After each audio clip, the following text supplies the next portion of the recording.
نحمده ونستعينه ونستغفره ونؤمن به ونتوكل عليه ونعوذ بالله من شرور أنفسنا ومن سيئات أعمالنا من يهده الله فلا مضل له ومن يضلل فلا هادي له وأشهد أن لا إله إلا الله وحده لا شريك له وأشهد أن محمدا عبده ورسوله أما بعد فإن خير الحديث كتاب الله وخير الهدي هدي محمد صلى الله عليه وسلم وشر الأمور محدثاتها وكل محدثة بدعة وكل بدعة ضلالة وكل ضلالة في النار.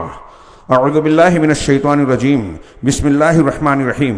يا أيها الذين آمنوا اتقوا الله وقولوا قولا سديدا يصلح لكم أعمالكم ويغفر لكم ذنوبكم ومن يطع الله ورسوله فقد فاز فوزا عظيما. محترم حاضرین، بزرگوں، بھائیوں، ماؤں اور بہنوں، اس دنیا میں اور ہماری یعنی انسانوں کی زندگی میں سکھ بھی ہیں اور دکھ بھی ہیں. انسان فطری طور سے سکھ اور آرام چاہتا ہے اور دکھوں سے، تکلیفوں سے نجات چاہتا ہے، لیکن اللہ رب العالمین کی مشیت نے امتحان اور ابتلا کے طور پر اس دنیا میں دونوں کو ساتھ رکھا ہے. اور خاص طور سے موجودہ دور میں ہم اپنی زندگی کا جائزہ لیں، انفرادی زندگی سے لے کر اجتماعی سطح تک، اور اجتماعی سطح محلہ ہو، شہر ہو، ریاست ہو اور عالمی سطح ہو، ملک اور دنیا کا معاملہ ہو، جہاں بھی آج ہم دیکھتے ہیں ہر طرف دکھ ہی دکھ ہے، پریشانیاں ہیں. حالات حاضرہ پر معمولی سی نگاہ ڈالیں تو دنیا خشکی اور تری میں فساد پھیلا ہوا ہے. ظہر الفساد فی البر والبحر، کہ دنیا میں خشکی میں اور تری میں فساد ظاہر ہے، غالب ہے. کیوں غالب ہے؟ بما کسبت ایدی الناس، لوگوں کے اپنے کرتوتوں اور کارناموں کی وجہ سے. یہ قرآن کا فرمان ہے کہ دنیا میں فساد، بگاڑ اور برائیاں، بے چینیاں، الجھنیں، بیماریاں، یہ اللہ تبارک و تعالیٰ لوگوں کے کرتوتوں کے نتیجے میں دیتا ہے. جب تک لوگ اچھے ہوتے ہیں، متقی پرہیزگار ہوتے ہیں، اللہ تبارک و تعالیٰ کی رحمتیں، نعمتیں ان کو اپنے سائے میں لیے رہتی ہے. تو موجودہ حالات انتہائی دیگرگوں ہیں. آج ہم دیکھتے ہیں کہ ہمارے گھروں میں الجھنیں ہیں، جھگڑے ہیں، پریشانیاں ہیں، بے روزگاری ہے، مسائل ہیں، آپس کا تناؤ، اختلاف، پڑوسیوں سے، گھر والوں سے، جماعتوں میں، مسجدوں میں، کوئی جگہ ایسی نہیں ہے جہاں مسائل نہ ہو. پھر اوپر بڑھتے جائیں، ہمارے ملک کے حالات دیکھیں تو ہمارے خلاف، خاص طور سے مسلمانوں کے خلاف کیا کچھ نہیں ہو رہا ہے. کہیں اکٹھا ہو کر کوئی اس طرح سے نشانہ بناتا ہے کہ قتل تک کر دیا جاتا ہے. مسلمانوں کی مسجدوں میں نماز پڑھنا، ان لوگوں کو کسی گھر میں نماز پڑھی جائے اس پر اعتراض ہے. مسلمانوں کے خلاف کیس بننا، قاعدے بننا، اوقاف اور جائیدادوں کے خلاف قوانین کا پاس ہو جانا، اور عدالتوں کا اس سلسلے میں کیا رخ اور رویہ ہے. یہ انسان، ہم مسلمانوں کو اور دوسرے لوگوں کو بھی جو انصاف پسند ہے، تشویش میں اور الجھن میں مبتلا کرتا ہے. آج عالمی سطح پر دیکھیں تو خلیج کا جو بحران ہے، دو ظالموں کی لڑائیاں ہو رہی ہے. یہ دونوں مل کر ہمیشہ اسلام، اصلی اسلام اور مسلمانوں کو نشانہ بناتے رہے ہیں. لاکھوں لوگوں کو، مبالغہ نہیں کر رہا ہوں، لاکھوں لوگوں کو قتل کیا ہے. ان دو ظالموں کی لڑائیوں نے پوری دنیا کو الجھن میں ڈال رکھا ہے.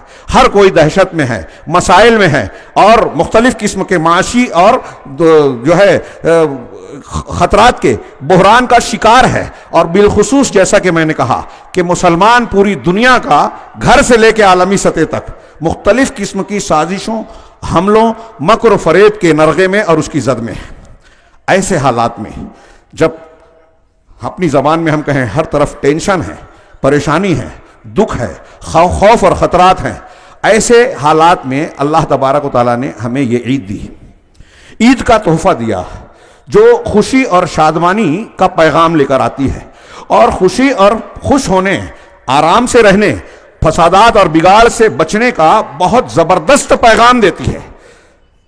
وہ کیسے؟ وہ اس طریقے سے کہ خوشی اور مسرت کی جو اصل روح ہے ہم کو اس سے جوڑتی ہے. خوشی، مسرت، فرحت ہے کیا؟ علامہ ابن قیم رحمہ اللہ کہتے ہیں کہ اللہ تبارک و تعالیٰ کی بے شمار نعمتیں لوگوں پر ہیں. ان ساری نعمتوں میں سب سے زیادہ وہ نعمت جس سے سب سے زیادہ انسان خوش ہو سکتا ہے، اس بات کی حقدار ہے نعمت کہ بندہ سب سے زیادہ خوش ہو، وہ اللہ تبارک و تعالیٰ کی موعظت، یعنی جس کا ترجمہ ہم کریں نصیحت ہے. اللہ کی موعظت ہے اور اس کے وہ نسخہ شفا ہے جو سینوں کی بیماریوں کا علاج کرتی ہے. سینوں کی بیماریوں میں کیا ہے؟ جہالت ہے، گمراہی ہے، شکوک و شبہات ہیں، نادانی ہے، بے وقوفی ہے، سرکشی ہے.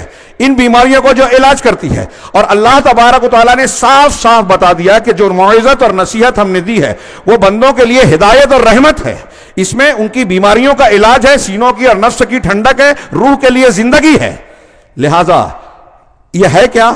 یہ جو موعظت ہے یہ اصل میں کیا ہے؟ یہ شریعت کے احکامات ہیں. جن چیزوں کے کرنے کا حکم دیا، جن چیزوں سے منع کیا، اور یہ کرنا اور نہ کرنا اللہ کی ترغیب اور ترہیب یعنی رغبت دلانے اور ڈراوے پر مشتمل ہے. چنانچہ انسان کے لیے یہ رحمت اور ہدایت. انسان کے دل میں جو بیماریاں آئی تھی، جیسا کہ میں نے عرض کیا کہ جہالت بیماری ہے، گمراہی بیماری ہے، غلط راستہ، غلط دین، غلط مسلک، یہ بیماری ہے. اس کا علاج ہے اللہ کی نصیحت، اللہ کا قرآن، اللہ تبارک و تعالیٰ کے بھیجے ہوئے رسول جناب محمد رسول اللہ صلی اللہ علیہ وسلم اور ان کی تعلیمات، ان کی سیرت طیبہ، اس کا علاج ہے. لیکن انسان جو ان بیماریوں کا شکار ہوتا ہے، جہالت میں پڑتا ہے، گمراہی میں پڑتا ہے، صفاحت اور ضلالت میں پڑ جاتا ہے، اسے ان بیماریوں کا جب اس سے مانوس ہو جاتا ہے، اس میں پڑھ کر عادی بن جاتا ہے، تو ان بیماریوں کی تکلیف کا احساس نہیں ہوتا. علامہ ابن قیم کہتے ہیں کہ جسمانی بیماریوں کا جو دکھ، تکلیف اور درد ہوتا ہے اس سے کہیں زیادہ شدید دکھ اور درد، تکلیف ان روحانی بیماریوں سے ہوتی ہے. لیکن انسان چونکہ اس کا مانوس ہو چکا ہوتا ہے اس لیے اس کا احساس نہیں ہوتا. لیکن جب انسان دنیا سے رخصت ہونے لگتا ہے یعنی مرنے کا وقت آتا ہے، اس وقت یہ بیماریاں اپنی تمام تر تکلیفوں کے ساتھ انسان کے سامنے آ کر کھڑی ہو جاتی ہیں اور وہ اسے انتہائی شدت سے محسوس کرتا ہے. ان بیماریوں کو مرنے کے وقت اس کا احساس قوی ہو جاتا ہے.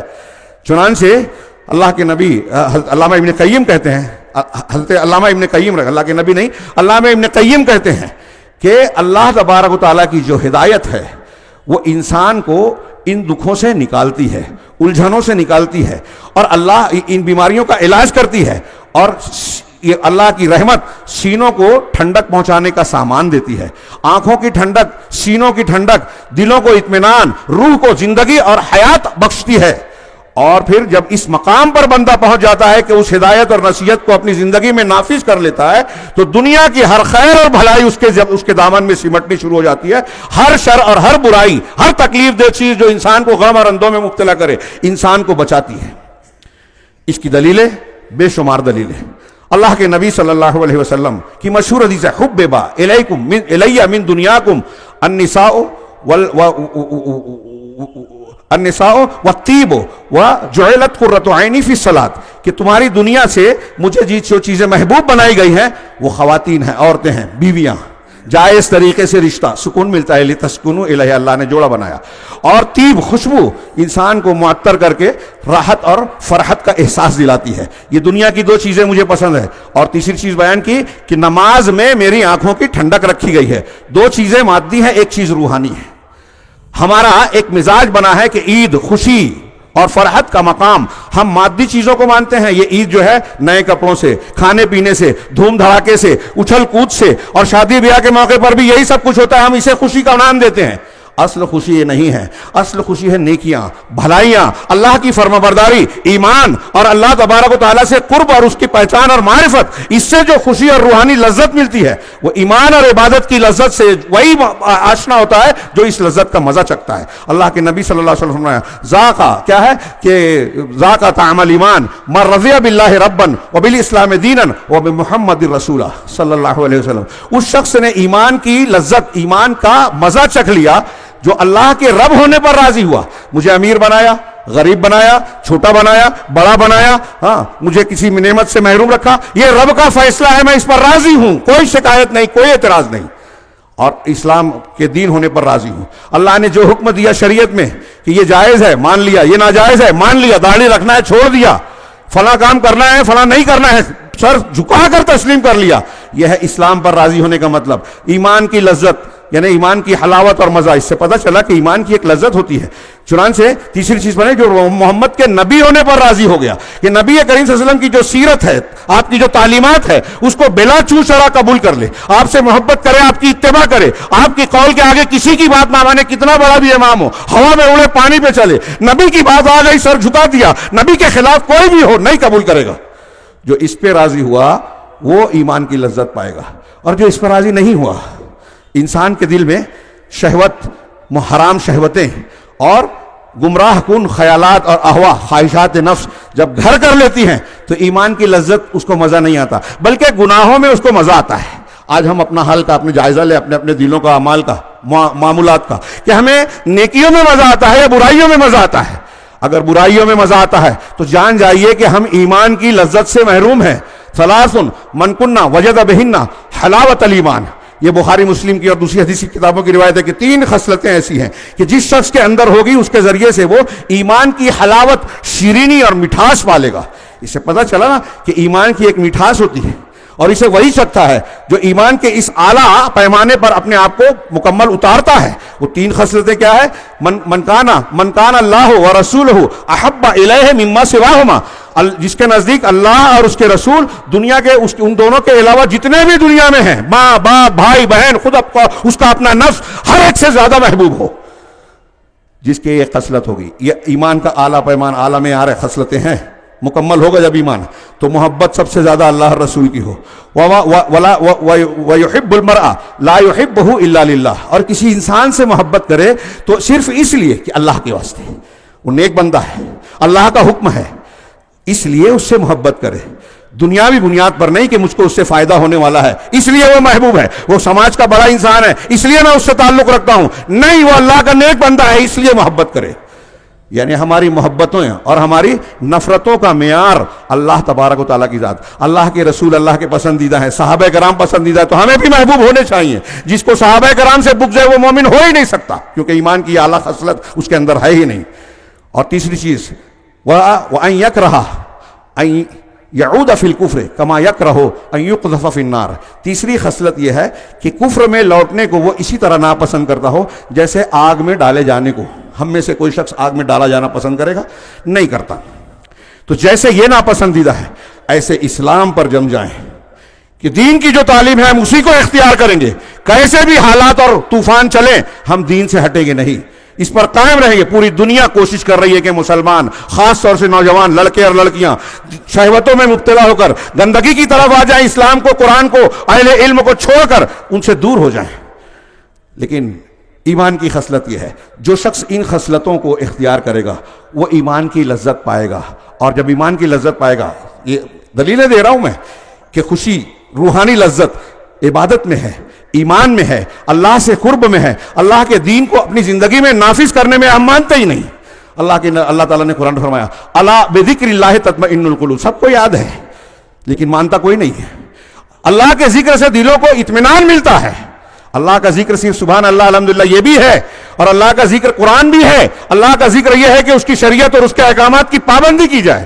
یہ جب ہم کرنے لگیں گے تو ہم اللہ تبارک و تعالیٰ کی طرف سے نعمت, سکون, لذت, حلاوت پائیں گے جو اس دنیا میں کیسے بھی حالات ہوں ہمیں سکھ اور آرام کا مزہ چکھائیں گے. ہر روز عید ہوگی, خوشیاں ہوگی. اللہ تبارک و تعالیٰ نے اس کی اور بھی کئی دلیلیں ہیں. ابھی ہم نے روزے رکھے, اللہ کے رسول صلی اللہ علیہ وسلم کا مشہور فرمان ہے للصائم فرحتان, روزے دار کی 2 خوشیاں ہیں. ہاں, ایک خوشی وہ ہے جب وہ روزہ افطار کرتا ہے. ایک تو شام میں جب کھجور سے روزہ ہم لوگ کھولنا کہتے ہیں, افطار کرنا, تو روزہ افطار کرتا ہے. یا یہ عید کا دن جب ہم نے افطار کیا, یعنی آج کے دن کا روزہ حرام ہے تو افطار کے وقت. اور ایک وہ جب اللہ رب العالمین سے ملاقات کرے گا. روزہ رکھنے کے بعد اللہ کے لیے بھوک پیاس اور شہوت کے اوپر قابو پا لینا, اس کی ممانعت پر کھانے پینے اور شہوت سے انسانی جسمانی لذت کو حاصل کرنے سے رک جانا, یہ اللہ کی بات کو ہم نے مہینہ بھر مانا تو ہمیں یہ خوشی کا موقع ملا. یعنی اللہ کی اطاعت میں عید ہے, لذت ہے, سکھ ہے, ہمارے مسائل کا حل ہے. اور عبادات کی یہ لذت کیوں ہے؟ اللہ تبارک و تعالیٰ نے جن و انس کو, ہمیں اور آپ کو کیوں پیدا کیا؟ اس لیے پیدا کیا کہ ہم اس کی عبادت کریں. وما خلقت الجن والانس الا لیعبدون. تو جس مقصد کے تحت جب اللہ نے ہمیں پیدا کیا، جب ہم اس مقصد سے جڑیں گے تو ہمیں لذت ملے گی، شیرینی ملے گی، خوشی ملے گی، اصلی مسرت اور آرام ملے گا۔ ہاں، اگر مالی اعتبار سے انسان کمزور بھی ہو، کچھ پریشانیاں ہوں، سازشیں ہو رہی ہیں، اللہ تبارک و تعالیٰ اسے ضرور نپٹ لے گا۔ سورہ ہجر کی آخری کی آیتیں پڑھیے، اِنَّا کَفَيْنَاكَ الْمُسْتَهْزِئِينَ، اے رسول آپ فکر مت کیجئے، یہ جو مذاق اڑانے والے مخالفین ہیں، جیسے آج ہمارا ہجومی تشدد ہو رہا ہے، مارا جا رہا ہے، میڈیا میں مسلمانوں پر الزام لگایا جاتا ہے۔ اللہ کے رسول صلی اللہ علیہ وسلم کے زمانے میں تھا، جس وقت مکی دور میں کوئی طاقت قوت نہیں تھی، اللہ نے کہا کہ ہم ان کے لیے کافی ہیں، یعنی آپ کا یہ کوئی ٹینشن اور مسئلہ نہیں ہے، ہم ان سے نپٹ لیں گے۔ آپ تسبیح اور حمد بیان کیجئے، نماز پڑھتے رہیے، آگے کی آیتیں پڑھیے، ہم ان سے نپٹ لیں گے۔ اور اللہ تبارک و تعالیٰ نمٹ جس کو لے گا وہ کوئی ہمارے لیے خطرہ نہیں ہے۔ چنانچہ آپ دیکھیں کہ خوشی اصل میں یہی ہے۔ اور ہم کو عید جو ملی کہ روزے رکھے، قیام اللیل کیا، ہاں اس کی تلاوتیں کی، اللہ کے راستے میں خرچ کیا، دل سے گڑگڑا کر اللہ تبارک و تعالیٰ کے جناب میں اپنے گناہوں سے توبہ کی، دوسری نیکیاں کی، اگر وہ قبول ہوتی ہیں تو یہ عید ہے۔ ہاں ہماری پریشانیاں چھٹ جائے گی۔ اس کی دلیلیں ہمارے لیے، ہمارا مسئلہ سب سے بڑا ہمارے گناہ ہیں۔ دنیا کی ساری مصیبتیں، برزخ اور آخرت کی ساری مصیبتیں، اس کی وجہ ہے گناہ، اور گناہ میں سب سے بڑا شرک، اور مسلمانوں میں شرک پایا جاتا ہے، بدعت پائی جاتی ہیں، اور ہمارے ہاں شوق بھی نہیں ہے کہ معلوم کریں کہ ہمارا اللہ رب العالمین کن چیزوں سے ناراض ہوتا ہے، کن چیزوں سے خوش۔ روایت چل رہی ہے، لوگ کر رہے ہیں، مشہور ہو گئی، جھوٹی حدیثیں بھی مان رہے ہیں، بدعت کو ہی دین مان رہے ہیں۔ تو یہ اللہ کے دین کے ساتھ جب ہم مذاق کر رہے ہیں، ہمیں ٹائم نہیں ہے، تو خوشی کہاں سے ملے گی؟ دشمن ہم پر مسلط ہوں گے، ہماری دعائیں رد ہوتی رہے گی، ہم سکون سے کیسے رہ سکتے ہیں جب اللہ رب العالمین کے دین کا ہمیں خیال ہی نہیں ہے، اس کے حقوق کا خیال نہیں ہے۔ لہٰذا ضروری ہے کہ جو مصیبت کے بادل ہمارے گرد منڈلا رہے ہیں، ہمارے گھروں کا پیچھا کر رہے ہیں، کہیں گھر گرائے جا رہے ہیں، بلڈوزر چلائے جا رہے ہیں، کہیں گرفتاریاں ہو رہی ہیں، کہیں قوانین بنائے جا رہے ہیں، ہماری مسجدیں، مدرسے لوگوں کے جو ہے یہاں کی حکومت سے لے کر عالمی سطح تک لوگوں کی نگاہوں میں ہے کہ یہ بند کر دیے جائیں۔ اگر جب تک قرآن حدیث رہے گا، قرآن حدیث کے ماننے، جاننے، سیکھنے، سکھانے والے رہیں گے، تب تک ہمارا جو ہے سازش کا عمل کام نہیں کرے گا، اسلام زندہ رہے گا۔ لہذا نسخہ یہ ہے کہ ہم اپنے گناہوں سے پلٹیں۔ ہاں دیکھیے حضرت یونس علیہ السلام، یہ جو سکون اور اطمینان اللہ تبارک و تعالیٰ کی طرف سے سننے والا معاملہ ہے، ہم یہاں آئے ہیں کس اعتبار سے؟ نیکیاں کر کے عیدی لینے آئے ہیں اللہ تبارک و تعالیٰ سے، مغفرت لینے آئے ہیں۔ اللہ نے کہا صدقہ فطر ادا کرو، ہم نے غریبوں کا حق ادا کیا۔ ہاں اللہ نے کہا مرد اور خواتین سب لوگ جمع ہو جاؤں۔ یہاں اس عیدگاہ میں کتنے لوگ اب یہ بھی نہیں مانتے، خواتین نے روزے رکھے، خواتین نے جو ہے عبادتیں کی، خرچ کیا، عبادتیں کی، قیام اللیل کیا، لیکن کہتے ہیں کہ عیدگاہ پہ نہیں آ سکتے، ان کی عید نہیں ہے۔ اللہ کے رسول صلی اللہ علیہ وسلم نے فرض کیا ہے، ام عطیہ کہتے ہیں کہ اللہ کے رسول نے فرض کیا، یہاں تک کہا کہ نوجوان لڑکیاں اور وہ عورتیں جو ناپاک ہیں وہ بھی آئیں، نماز میں شریک نہ ہو لیکن حاضر رہیں مسلمانوں کی دعا میں اور خیر میں حاضر رہیں۔ اتنا سخت ہے، لیکن مسلمانوں کی بڑی جماعت یہ ماننے کو تیار ہی نہیں ہے، اللہ کے رسول کی بات نہیں مانے۔ خوشی کہاں سے ملے گی؟ عید کہاں سے آئے گی؟ اللہ کی رحمت کہاں سے آئے گی؟ ہم قرآن حدیث پڑھتے ہیں، کلمہ پڑھا ہے رسول اللہ صلی اللہ علیہ وسلم کا، لیکن یہ ماننے کو تیار نہیں ہے۔ یہ ایک چیز، ایسی کتنی چیزیں ہیں کہ ہم نے بندے کے طور پر جو ایجاد کر لیا وہ مان رہے ہیں دین کے نام پر، اور اللہ تعالیٰ ہم اس عیدگاہ میں آنے کے لیے اللہ اکبر لا الہ الا اللہ کا نعرہ لگاتے ہیں۔ یہ اللہ کا حکم ہے، وَلِتُكْمِلُوا الْعِدَّةَ وَلِتُكَبِّرُوا اللَّهَ، جب تم نے روزے کی گنتیاں پوری کر لی، وَلِتُكَبِّرُوا اللَّهَ عَلَىٰ مَا هَدَاكُمْ، تو اللہ نے جو تم کو ہدایت دی، سہولت دی، توفیق دی کہ روزہ رکھو، نیکیاں کرو، اس کا شکرانہ ادا کرنے کے لیے اللہ کی بڑائیاں بیان کرتے رہو، گھر سے لے کے یہاں آنے تک، بلکہ چاند دکھنے سے لے کے عید کی نماز کے شروع ہونے تک یہ کلمات اور اللہ کی تکبیرات بلند کرتے رہو، یعنی اللہ تعالیٰ کی بڑائیاں ہمارے دل و دماغ میں رچ بس جائے، در و دیوار میں گونجنے لگے، لیکن ہمارے دل میں انا گونجتا ہے۔ جب اللہ کا دین آتا ہے، قرآن حدیث کی تعلیم آتی ہے تو ہمیں پسند نہیں آتی کہ قرآن تو یہ کہتا ہے، حدیث تو یہ کہتی ہے، لیکن ہمارا دل کچھ اور کہتا ہے، ہمارا نفس کچھ اور کہتا ہے۔ کہاں سے خوشی ملے گی؟ جب ہم اپنے نفس کی سنیں گے، اپنے نفس کو اپنا معبود بنائیں گے۔ اللہ اکبر کہتے ہیں زبان سے، لیکن دل کہتا ہے کہ میں بڑا ہوں، میرے امام بڑے ہیں، میرے پیر صاحب بڑے ہیں، میرے باپ دادا کی روایتیں بڑی ہیں، اللہ کا قرآن رسول کا فرمان نہیں مانوں گا۔ اس کے لیے یہ نہیں کہتا کہ نہیں مانوں گا، بہانے کرتا ہے، تعویلیں کرتا ہے، اور اللہ اور رسول کی بات کو رد کر دیتا ہے۔ تو ہم بڑائیاں بیان کر رہے ہیں زبان سے، دل میں نہیں ہے۔ پھر وَلِتُكَبِّرُوا وَلَعَلَّكُمْ تَشْكُرُونَ، اور تاکہ تم شکر گزار بن جاؤ۔ یہ اس لیے آئے ہیں ہم شکرانہ ادا کرو، 2 رکعت نماز شکرانہ پڑھی مرد اور عورتوں نے، اب اللہ سے دعا کرنے کی باری ہے. ہاں اگر ہم نے یہ کیا, سب لوگ اکٹھا ہو کے دعا کریں.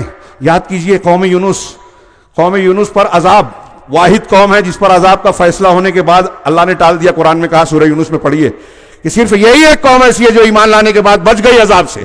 حتیٰ یونس پہلے نکل گئے اللہ کے حکم سے پہلے, اور پوری قوم نے جب مقدمات عذاب کو دیکھا کہ عذاب آنے کے آثار نظر آ رہے ہیں, پوری قوم بال بچوں سمیت, عورتیں بچے بوڑھے سارے لوگ میدان میں جمع ہوئے. اللہ ایمان لانے کا عہد کیا, توبہ کی, اللہ سے گڑ گڑائے, روئے, عذاب ٹل گیا. اگر ہماری مصیبتیں ٹالنا ہے, اپنی مصیبتیں ٹالنا ہے, تو جیسے آج ہم اکٹھا ہیں, رو کر گڑ گڑا کر اپنے دل کی گہرائیوں کے ساتھ اللہ سے معافی مانگے.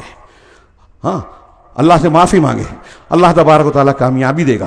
حضرت یونس علیہ السلام مچھلی کے پیٹ میں ہیں, مچھلی کے پیٹ میں اللہ کے اس بندے نے, اللہ نے ہمیں نقل کر کے بتایا کہ توحید اور توبہ کے کلمات کہے, لا الہ الا انت سبحانک انی کنت من الظالمین. اللہ تیرے سوا کوئی معبود برحق عبادت کے لائق ہے ہی نہیں, تو پاک ہے, اس سے برتر ہے, میں گنہگار ہوں, میں ظالمین میں سے تھا, میں اپنے گناہ کا اعتراف کرتا ہوں, معاف کرتے. اللہ کی رحمت نے انہیں مچھلی کے پیٹ سے سلامت, ایک معجزہ ہے. ہاں سیدنا ابوبکر صدیق نے غار میں اللہ کے رسول سے کہا تھا کہ اللہ کے رسول یہ جو ڈھونڈتے ڈھونڈتے آئے ہیں 100 اونٹوں کے لالچ میں, اگر انہوں نے اپنے پیروں کی طرف دیکھ لیا تو ہم کو دیکھ لیں گے. اللہ کے نبی صلی اللہ علیہ وسلم نے کیا کہا تھا, دیکھیے اطمینان, سکون, ایمان ہے. اللہ کے رسول تو نمونہ ہے نا, ایسے میں بھی گھبرائے نہیں. آج ہم تھوڑا سا کوئی مصیبت آتی ہے, قانون بنتا ہے, جنگ ہوتی ہے, ہم پریشان ہو جاتے ہیں. اللہ کے رسول پورے اطمینان سے ابوبکر صدیق کو کہتے ہیں, صحیح بخاری میں اور قرآن میں بھی ایک جملہ ہے, کہا ما ظنک یا ابا بکر باثنین اللہ ثالثہما. ان دو کے بارے میں ابو بکر تمہارا کیا خیال ہے جس کے تیسرا اللہ ہے؟ لا تحزن, ڈرو نہیں, افسوس نہیں کرو, ان اللہ معنا, اللہ ہمارے ساتھ ہے. ہم اگر جس دن اس یقین میں آ جائیں کہ اللہ ہمارے ساتھ ہے, وہ اصلی عید کا دن ہوگا, وہ مصیبتوں کے ٹلنے کا دن ہوگا, دشمنوں کی سازشوں کے ناکام ہونے کا دن ہوگا, دشمنوں کے حملے روک دیے جائیں گے. اللہ رب العالمین نے جب ساتھ دیا, حکم دیا, تو آگ جلانے سے رک گئی ابراہیم علیہ السلام کو. موسیٰ علیہ السلام اور ان کی قوم کو دریا نے راستہ دے دیا. کیا ہمیں نہیں بچا سکتا؟ لہذا اس موقع پر ہمیں چاہیے کہ ہم گڑ گڑا کر اللہ سے مانگیں.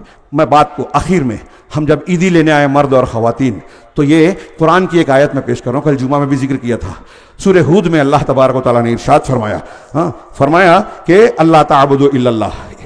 اس سے پہلے کا فرمان چھوڑ رہا ہوں اختصار کی وجہ سے, کہ پہلا حکم دیا, 3 حکم دیا, اور اس کے نتیجہ بتایا کہ آپ کو عید ملے گی, مسائل کا حل ملے گا. پہلا حکم کیا دیا؟ اللہ تعبدوا الا اللہ. یہ قرآن اور رسول تم کو جو تعلیم دے رہے ہیں, کیا دے رہے ہیں؟ کہ اللہ کے سوا کسی کی عبادت نہ کرو. میرے بھائیوں, شرک کو اپنے دلوں سے, گھروں سے, اپنے بچوں سے دور کیجیے. دنیا اور آخرت میں سب سے بڑی نحوست شرک ہے. قرآن کی کئی آیتیں ہیں کہ اگر آپ امن چاہتے ہیں, الذین آمنوا ولم یلبسوا ایمانہم بظلم, لا تجعل مع اللہ الہا آخر فتقعد مذموما مخذولا. 2 آیتیں پڑھا میں نے کہ اس میں اگر آپ کے ہاں شرک ہے تو اللہ آپ کی مدد نہیں کرے گا, آپ کے لیے امن نہیں ہے, بچ نہیں سکتے. ہمارے صفوں میں بہت ذمہ داری سے کہہ رہا ہوں, علم کی بنیاد پر, بصیرت کی بنیاد پر, کہ مسلمانوں کا 2/3 سے زیادہ حصہ پوری دنیا میں شرک میں ملوث ہے کسی نہ کسی شکل میں, کسی نہ کسی. اور ہماری نحوست کی سب سے بڑی وجہ یہی ہے. علامہ ابن تیمیہ کا قول میں اکثر دہراتا ہوں, اور قرآن و حدیث کی روشنی میں ہے وہ قول, دلیلیں دی انہوں نے کہ مسلمانوں پر جو بھی بلا, مصیبت, آفت, پریشانی آتی ہے, اس کی بنیادی وجہ رسول کی مخالفت ہے, دین کی مخالفت, سنتوں کی مخالفت. چنانچہ شرک کو نکالیے. اللہ نے کہا کہ اللہ تعبدوا الا اللہ, پہلی بات. پھر آگے اللہ نے کہا کہ اننی لکم منہ نذیر و بشیر, میں اللہ کی جانب سے تمہارے لیے نذیر ہوں, ڈرانے والا ہوں. گناہ کرو گے, شرک کرو گے تو انجام دنیا میں بھی اچھا نہیں ہوگا, آخرت میں بھی. لہذا پہلے توحید کو اختیار کرو, اور بشارت دینے والا ہوں, یعنی جو اسے قبول کرے گا دنیا اور آخرت میں اس کے لیے خوشیاں ہیں, عیدیں ہیں. اگلا جملہ وَأَنِ اسْتَغْفِرُوا رَبَّكُمْ ثُمَّ تُوبُوا إِلَيْهِ, اور یہ کہ تم اپنے پروردگار سے اپنے گناہوں کی معافی مانگو اور پھر توبہ کرو اس کی طرف. دونوں اکٹھا آتے ہیں تو استغفار کا معنی ہوتا ہے کہ ماضی میں جو غلطی ہوئی ہے, پاسٹ میں, پروردگار اسے معاف کر دے. میں نے کل بھی عرض کیا کہ بعض علماء نے اس کی تشریح میں لکھا کہ دیکھیے, اللہ گیا وقت ہمارے ہاتھ نہیں آتا, ماضی جو وقت گزر چکا ہے ہاتھ نہیں آتا, لیکن اللہ نے ہمیں ایک نسخہ دیا ہے کہ ہم ماضی کو سدھار سکتے ہیں. وہ ہے استغفار. سچے دل سے گڑ گڑا کر اللہ تبارک و تعالیٰ سے استغفار کیجئے. نبی کریم صلی اللہ علیہ وسلم ایک دن میں 100 سے زیادہ مرتبہ استغفار کرتے, ایک مجلس میں 70 مرتبہ کرتے تھے. استغفار کے کئی صیغے ہیں, نمازوں کے آخر میں, حج کے آخر میں, مختلف مقامات پر. مرنے کے وقت بھی بار بار استغفار توبہ کر رہے ہیں. اس کیا ہے استغفروا ربکم, پھر تم اپنے پروردگار سے استغفار, ثم توبوا الیہ, پھر توبہ کرو. توبہ یہ ہے کہ ہم یہ عزم کریں, پکا ارادہ کریں کہ آئندہ گناہ نہیں کروں گا. یہ مستقبل کی بات ہے. استغفار ماضی کے لیے ہے, ماضی کے گناہوں کے لیے. توبہ مستقبل کے گناہوں سے پلٹنے کے لیے. اور توحید حال کے لیے بھی ہے, ماضی اور مستقبل کے لیے بھی ہے. تینوں زمانے کو سدھارنے والے یہ 3 کام ہیں. اگر یہ 3 کام کر لیے تو اللہ نے کیا وعدہ کیا ہے؟ اللہ کا فرمان ہے, کوئی مذاق نہیں ہے, کوئی غلط بات ہو ہی نہیں سکتی. اللہ نے کہا ثم توبوا الیہ یمتعکم متاعا حسنا الی اجل مسمى, تو ایک مقررہ وقت تک, یعنی تمہارے مرنے تک اللہ تبارک و تعالیٰ تم کو زندگی کا اچھا سامان دے گا. متاع کہتے ہیں لذت کی چیز کو, استعمال کی چیز کو, یعنی دنیا میں ایسی زندگی دے گا کہ تم لذتوں میں جیو گے. اچھا سامان دے گا. وَيُؤْتِي كُلَّ ذِي فَضْلٍ فَضْلًا, اور جو فضل والا ہوگا ان تینوں کے ساتھ, جو جتنا عمل کرے گا, جتنا زیادہ عمل کرے گا, اللہ تعالیٰ اتنا ثواب دے گا. وَإِن تَوَلَّوْا, لیکن اگر تم نے پیٹ پھیری, نہیں مانا. نہیں مانا کا مطلب صرف یہ نہیں ہے کہ انکار کیا زبان سے, جسے کافر ہیں. مسلمان بھی اگر نہیں مانتا عمل سے, جانتا ہے سود کھانا حرام ہے پھر بھی کھا رہا ہے, پھر بھی لین دین کر رہا ہے, جانتا ہے زنا حرام ہے پھر بھی کر رہا ہے, جانتا ہے پک پھنی میں چوری کرنا شریعت سے صحیح نہیں ہے پھر بھی کر رہا ہے, جانتا ہے بدعت نہیں کرنا چاہیے لیکن اتنے لوگ کر رہے ہیں تو میں بھی کر رہا ہوں, جانتا ہے کہ یہ حرام ہے یہ حلال ہے پھر بھی نہیں مانتا, تو یہ بھی تولیت ہے. اور اللہ تعالیٰ کی یہ دھمکی یاد رکھیے کہ اللہ کی دھمکی ہے اور ہماری آج مصیبتوں کی یہ جڑ. اللہ کہہ رہا ہے قرآن میں وَإِن تَوَلَّوْا, اگر تم نے پیٹ پھیری, فَإِنِّي أَخَافُ عَلَيْكُمْ عَذَابَ يَوْمٍ كَبِيرٍ, تو میں بڑے دن کے عذاب سے ڈرتا ہوں, اور جو بڑے دن کے یعنی قیامت کے دن کے عذاب کا شکار ہوگا وہ دنیا میں بھی محفوظ نہیں رہے گا. لہٰذا ان ساری باتوں کا خلاصہ میں ایک شروع میں جو میں نے آیت پڑھی تھی بس اس کو پڑھ کر بات کو ختم کرتا ہوں. اللہ نے فرمایا یا ایھا الذین آمنوا اتقوا اللہ, یہ خطبۃ الحاجہ اور خطبہ نکاح میں پڑھی جانے والی آیت ہے کہ اے ایمان والو اللہ سے ڈرتے رہو, تقوی اختیار کرو. ہاں, وقولوا قولا سدیدا, اور اچھی صاف حق بات, جچی تلی بات کہو, ٹھیک درست صحیح بات کرو. تقوی سے دل سدھرے گا, دل میں تقوی ہوتا ہے, اور زبان سے آپ سچی بات کہہ رہے ہیں, جھوٹ نہیں بول رہے ہیں, غیبت نہیں کر رہے ہیں, فریب نہیں کر رہے ہیں, گالی نہیں دے رہے ہیں, کسی پر الزام تراشی نہیں کر رہے ہیں, کسی کی عزت پر سے نہیں کھیلتے زبان سے. یہ ہے صحیح استعمال زبان کا. تو آپ کا دل بھی صحیح ہو, آپ کی زبان سچی ہو, تو نتیجہ کیا نکلے گا؟ یصلح لکم اعمالکم. دل اور زبان جب صحیح ہوں گے تو اللہ اس کی برکت سے آپ کے اعمال کو, ہمارے اعمال کو سنوار دے گا, سدھار دے گا. اور پھر جب اعمال سنور جائیں گے ویغفر لکم ذنوبکم, تو تمہارے گناہوں کو معاف کر دے گا. ومن یطع اللہ ورسولہ, اب یہ چیز جو ہے اللہ نے کہا جو اللہ اور اس کے رسول کی اطاعت کرے گا, فلاں اور فلاں کی نہیں, بزرگان دین فلاں یہ روایت میں یہ ہے, فلاں یہ فضائل ہے جو قرآن حدیث میں نہیں ہے, وہ نہیں. جو اللہ کی اور رسول کی بات مانے گا فقط فاز فوزا عظیما, تو بڑی مراد پا گیا, بڑی کامیابی اس نے حاصل کر لی. تو کامیابی یہ والی جب ملے گی ہماری حقیقی خوشی ہوگی. اور ہم عید کا یہی پیغام, ہاں ہم کو رمضان کے روزے, قیام اللیل, رمضان کی عبادتیں, توبہ استغفار دیتی ہے. اور جو اللہ کی بڑائیاں بیان کرتے ہوئے مرد اور خواتین یہاں اللہ کا انعام لینے کے لیے آئے ہوئے ہیں, وہ یہی پیغام لے کے جائیں. ورنہ ہماری عید جو ہے صرف نئے کپڑوں, شیرینی, کھانا, سوئیاں, اس تک محدود رہے گی. جیسا کہ میں نے عرض کیا, علامہ ابن قیم کے قول میں ہے کہ انسان برائیوں سے جب مانوس ہو جاتا ہے تو ایمان کی لذت سے محروم ہو جاتا ہے, اور جو گناہ اس کو تکلیف دینے والی اصل چیزیں ہیں, روحانی پریشانیاں یعنی گمراہی, بدعت, شرک, خرافات, شک شبہ, ان سے وہ الم محسوس نہیں کرتا, لیکن مرنے کے وقت یہ بہت شدت سے انسان کو ستائیں گی, انسان کو دکھ دے گی. اللہ تبارک و تعالیٰ سے آئیے ہم دعا کریں کہ پروردگار ہمارے ان اعمال کو قبول فرمائیں اور دنیا اور آخرت میں ہماری مصیبتوں کو ہٹا کر ہمیں نعمتوں سے نواز دیں. اللہم صلی علی محمد وعلی آل محمد کما صلیت علی ابراہیم وعلی آل ابراہیم انک حمید مجید. اللہم بارک علی محمد وعلی آل محمد کما بارکت علی ابراہیم وعلی آل ابراہیم انک حمید مجید. یا حی یا قیوم برحمتک نستغیث, یا حی یا قیوم برحمتک نستغیث, یا ذا الجلال والاکرام, یا ارحم الراحمین, یا احکم الحاکمین. اے اللہ, ہم لوگوں نے جو بھی ٹوٹی پھوٹی عبادتیں تیرے دیے ہوئے انعام ماہ مبارک میں کی ہے, پروردگار ہمارے جو روزے تھے انہیں قبول فرما لے, ہمارے جو قیام اللیل, جو بھی ٹوٹی پھوٹی انداز میں ہم نے اسے انجام دیا، پروردگار اسے قبول کر کے جو تو نے اپنے رسول کی زبان پر وعدہ کیا کہ جو رمضان کے روزے، رمضان کا قیام اور لیلۃ القدر کا قیام ایمان و احتساب کے ساتھ کرے گا، تو اس کے پچھلے سارے گناہ معاف کر دیتا ہے۔ پروردگار ہماری غلطیاں، ہماری کوتاہیاں یقیناً رہی ہوں گی ہیں، لیکن پروردگار ہمارے کوتاہیوں سے کہیں زیادہ بڑی تیری رحمت ہے، تو تواب ہے، تو غفار ہے، تو غفور ہے۔ پروردگار ہماری توبہ کو قبول فرما لے، ہماری نیکیوں کو، عبادتوں کو قبول فرما لے، ہمارے گناہوں کی بخشش فرما دے۔ پروردگار ہم میں بہت سارے لوگ بیمار ہیں، ان کی بیماری کو دور کر دے۔ بہت سارے ایسے لوگ ہیں جن پر قرض کا بوجھ ہے، جس میں وہ پریشان ہیں، پروردگار ان کے قرض کو ادا کرنے کی راہ حلال طریقے سے پیدا کر دے۔ پروردگار ہمارے اعمال میں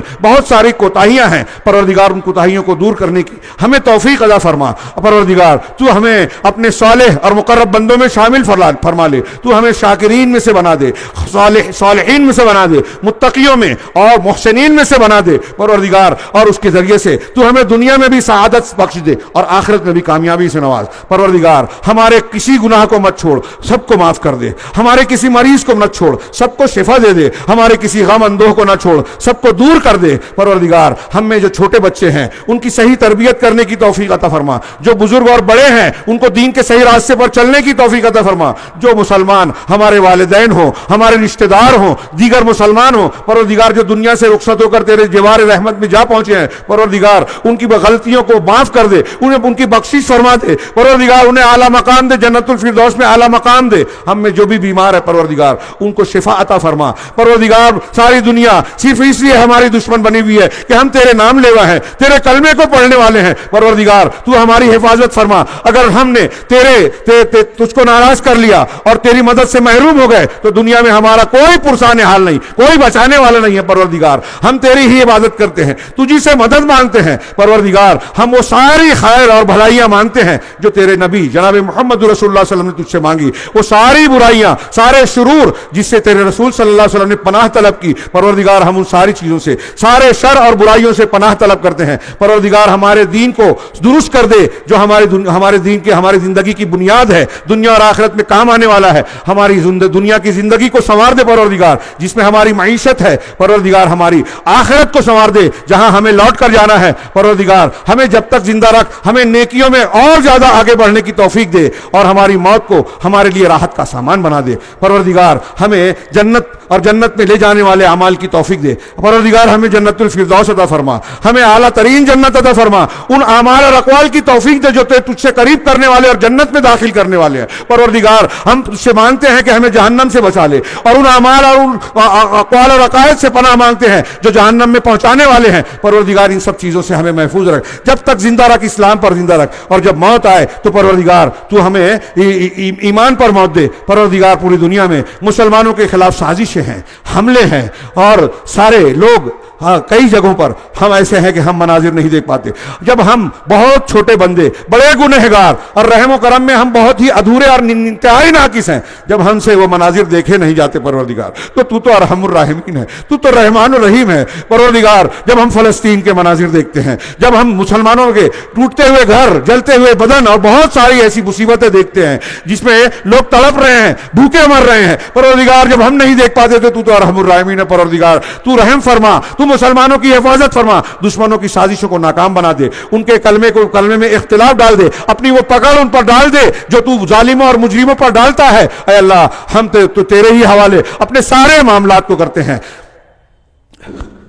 اللہم احفظنا من کل بلاء الدنیا وعذاب القبر وعذاب الآخرہ، اللہم احفظنا من کل بلاء الدنیا وعذاب القبر وعذاب الآخرہ، اللہم لا تدع لنا ذنبا الا غفرتہ، ولا ہما الا فرجتہ، ولا کربا الا نفستہ، ولا مریضا الا شفیتہ، ولا دینا الا قضیتہ، ولا غائبا الا رددتہ، ولا مسترشدا الا ارشدتہ، ولا صغیرا الا انبتہ نباتا حسنا برحمتک یا ارحم الراحمین۔ اللہم اقسم لنا من خشیتک ما یحول بیننا وبین معاصیک، ومن طاعتک ما تبلغنا به جنتک، ومن الیقین ما تهون به علینا مصائب الدنیا، ومن الیقین ما تهون به علینا مصائب الدنیا، ومتعنا باسماعنا وابصارنا وقواتنا ما احییتنا، واجعله الوارث منا، واجعله الوارث منا، ولا تجعل الدنیا ولا تجعل مصيبتنا في ديننا وانصرنا واجعل ثأرنا على من ظلمنا وانصرنا على من أعدانا ولا تجعل مصيبتنا في ديننا ولا تجعل الدنيا أكبر همنا ولا مبلغ علمنا ولا تجعل الدنيا أكبر همنا ولا مبلغ علمنا ولا تسلط علينا من لا يرحمنا ولا تسلط علينا من لا يرحمنا. اللهم اغفر لنا وللمؤمنين والمؤمنات والمسلمين والمسلمات وألف بين قلوبهم وأصلح ذات بينهم وانصرهم على عدوك وعدوهم. اللهم لعن الكفرة الذين يكذبون رسلك ويقاتلون أولياءك ويصدون عن سبيلك. اللهم زلزل أقدامهم وشتت شملهم وفرق جمعهم ودمر ديارهم وأنزل بهم بأسك الذي لا ترده عن القوم المجرمين. اللهم إنا نجعلك في نحورهم ونعوذ بك من شرورهم. اللهم إنا نجعلك في نحورهم ونعوذ بك من شرورهم. اللهم ابسط علينا من فضلك ورحمتك وبركتك ورزقك. اللهم ابسط علينا من فضلك ورحمتك وبركتك ورزقك. اللهم انصر الإسلام والمسلمين في كل مكان. اللهم انصر الإسلام والمسلمين في كل مكان. اللهم انصر الإسلام والمسلمين في فلسطين وغزة. اللهم انصر الإسلام والمسلمين في الخليج. اللهم انصر الإسلام والمسلمين في الهند وفي سائر البلاد. اللهم إنا نسألك وإياك نعبد وإياك نستعين. يا مقلب القلوب ثبت قلوبنا على دينك. يا مقلب القلوب ثبت قلوبنا على دينك. اللهم إنا نسألك من الخير كله عاجله وآجله ما علمنا منه وما لم نعلم ونعوذ بك من الشر كله عاجله وآجله ما علمنا منه وما لم نعلم. اللهم إنا نسألك ما سألك به عبدك ونبيك محمد صلى الله عليه وسلم ونعوذ بك من شر ما عاذ به عبدك ونبيك. اللهم إنا نسألك الجنة. اللهم إنا نسألك الجنة الفردوس. اللهم إنا نسألك الجنة وما قرب إليها من قول وعمل. اللهم إنا نسألك الجنة وما قرب إليها من قول وعمل. اللهم إنا نعوذ بك من النار. اللهم إنا نعوذ بك من النار. اللهم نعوذ بك من عذاب في القبر وعذاب في النار. اللهم إنا نعوذ بك من النار وما قرب إليها من قول أو عمل. اللهم إنا نسألك أن تجعل كل قضاء قضيته لنا خيرا.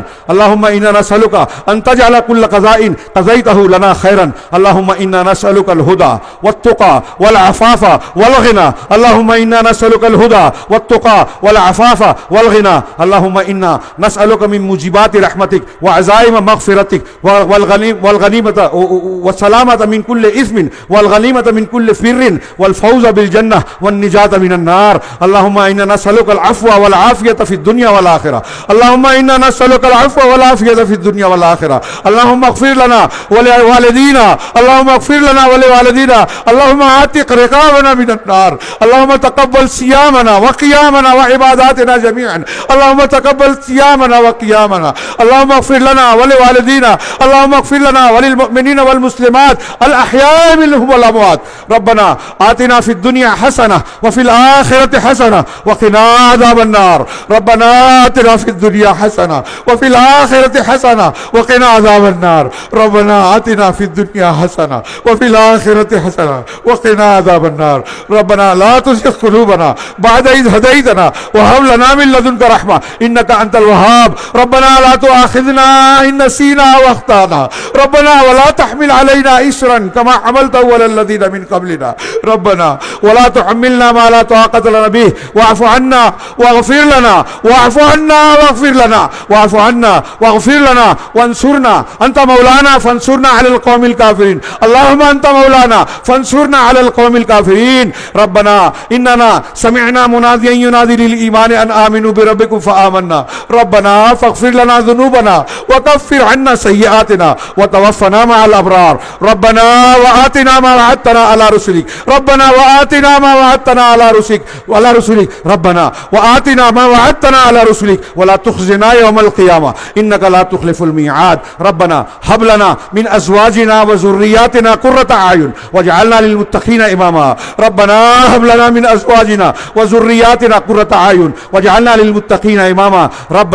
رب جنوبنا وبنينا أن نعبد الأصنام. ربنا جنوبنا جنبنا وأبناءنا أن نعبد الأصنام ربنا جنبنا وأبناءنا من الفتن ما ظهر منها وما بطن ربنا اغفر لنا ولإخواننا الذين سبقونا بالإيمان ربنا ولا تجعل في قلوبنا غلا للذين آمنوا ربنا إنك رؤوف رحيم ربنا اغفر لنا ولإخواننا الذين سبقونا بالإيمان ولا تجعل في قلوبنا غلا للذين آمنوا ربنا إنك رؤوف رحيم اللهم احفظنا من كل بلاء الدنيا وعذاب القبر وعذاب الآخرة اللهم إنا نعوذ بك من عذاب في القبر وعذاب في النار ربنا تقبل منا إنك أنت السميع العليم وتب علينا إنك أنت التواب الرحيم وصلى الله تعالى على خير خلقه محمد وآله وصحبه أجمعين برحمتك يا أرحم الراحمين.